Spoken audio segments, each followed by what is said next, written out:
rules around e-cigarettes should be relaxed so they can be more widely used and accepted in society, says a report by MPs. Vaping is much less harmful than normal cigarettes and e-cigarettes should be made available on prescription to help more people quit smoking, it said.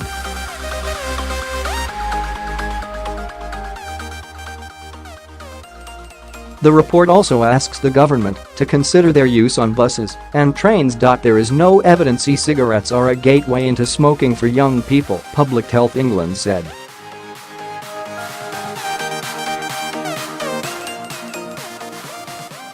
The report on e-cigarettes by the Science and Technology MPs' Committee said they were too often overlooked by the NHS as a tool to help people stop smoking.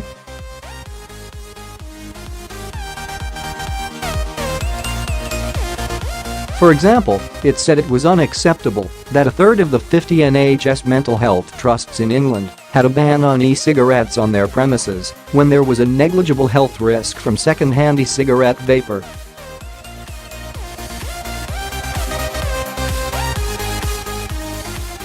In the report they call for about 2.9 million people in the UK are currently using e-cigarettes. It is estimated that 470,000 people are using them as an aid to stop smoking and tens of thousands are successfully quitting smoking each year as a result.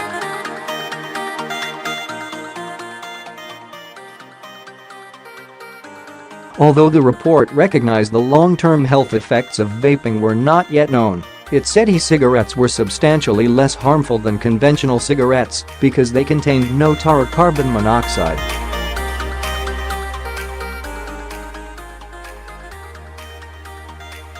Norman Lamb, chairman of the Science and Technology Committee, said current policy and regulations do not sufficiently reflect this and businesses, transport providers and public places should stop viewing conventional and e-cigarettes as one and the same.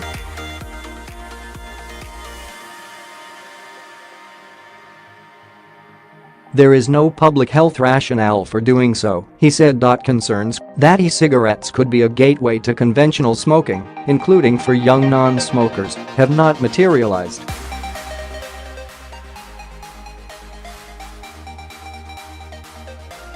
If used correctly, e-cigarettes could be a key weapon in the NHS's stop smoking arsenal.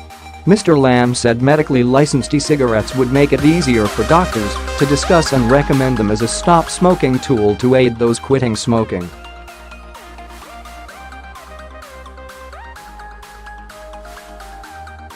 The report is the latest in a long-running debate about e-cigarettes and how they are used in society. A survey in Scotland found that young people who use e-cigarettes could be more likely to later smoke tobacco.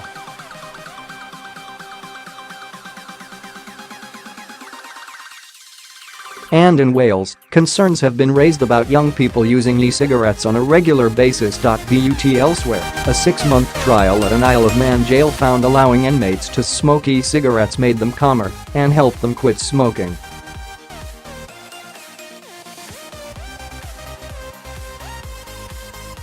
More research is needed to better understand the long-term effects of e-cigarettes after early research on lung cells in the lab suggested that the vapor may not be completely safe.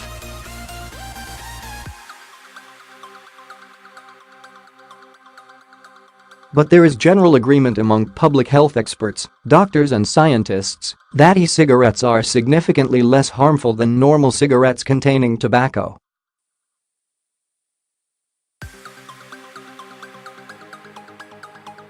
E-cigarettes are not covered by the smoking legislation which bans the use of cigarettes in all enclosed public and workplaces.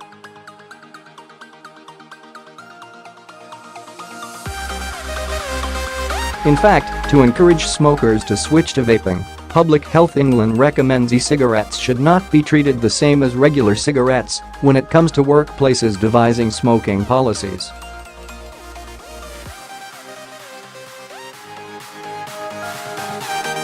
Vaping, the authority said, should be made a more convenient as well as safer option. But some places have banned vaping.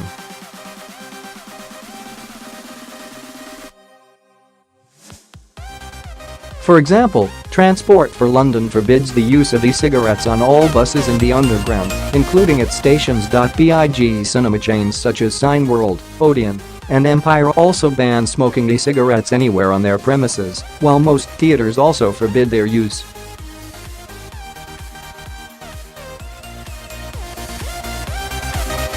Most airlines and airports ban vaping, apart from in designated smoking areas. Public Health England estimates that e-cigarettes are 95% less harmful than normal cigarettes.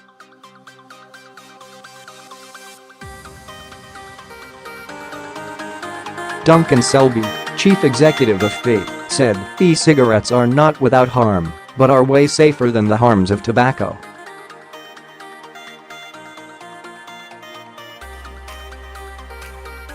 There is no evidence that they are acting as a gateway into smoking for young people. We want to see a tobacco-free generation within 10 years, and this is within sight.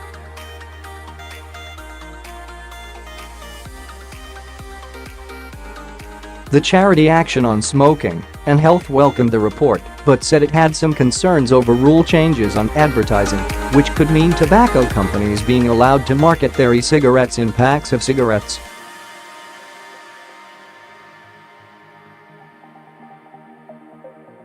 George Butterworth, from Cancer Research UK, said any changes to current e-cigarette regulations should be aimed at helping smokers to quit, whilst preventing young people from starting to use e-cigarettes.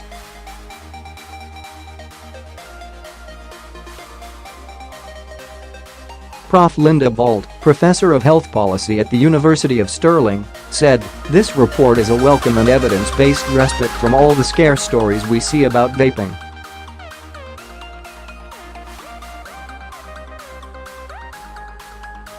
Its recommendations are not likely to be popular with all, and some of them may be difficult or complex to implement. But government, regulators and service providers should take note.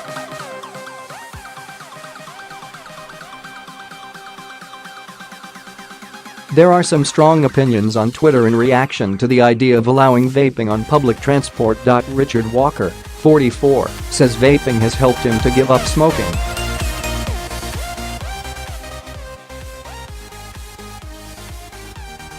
He smoked around 30 to 40 cigarettes a day for 23 years, but gave up tobacco 12 weeks ago. I have used patches and lozenges to aid my attempt, and I vape using oils with low nicotine content.